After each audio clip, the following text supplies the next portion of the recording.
আল্লাহ বলেন ইয রাআ নারান ফাকালা লিআহলিহিম কুসু ইন্নী আনাস্তু নারান লাআল্লি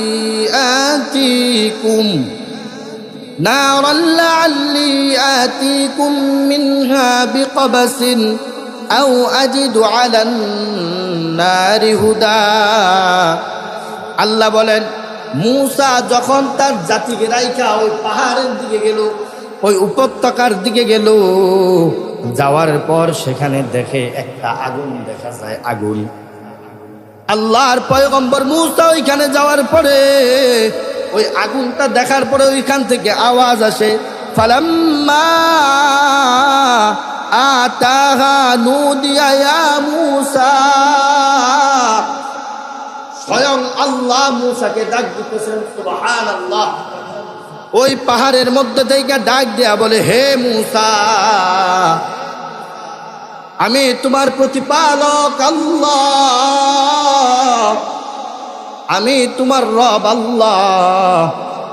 আমি আজকে তোমাকে নবী হিসাবে ঘোষণা করব, তোমাকে নবুয়তি দিব। সুবহানাল্লাহ। যার জুলুম অত্যাচারে বনি ইসরাইলরা জর্জরিত হয়ে গেছে, আজকে এই বনি ইসরাইলের লোকদেরকে আমি আল্লাহ ক্ষমতাশীল বানায় দিব। মূসা ডাক দেয়া বলে, আয় আল্লাহ, আমি তো তোমার কালাম শুনতেছি, তোমার আওয়াজ শুনতেছি, কিন্তু তোমার তো দেখা যায় না। তুমি কোথায় আছো, কোত্থেকে আমারে ডাক দাও। আল্লাহ বলে, মূসা, আমি আল্লাহ তোমার সামনে আছি, তোমার সাথেই আছি। সুবহানাল্লাহ। মূসা কয়, আল্লাহ তুমি আমার সাথে আছো, এমনটা তো না যে আবার ফেরেশতারা ডাক দিতেছে। এখানে তো কাউরে দেখা যায় না, কিন্তু আগুনের এখান থেকে একটা আওয়াজ আসতেছে। মূসা,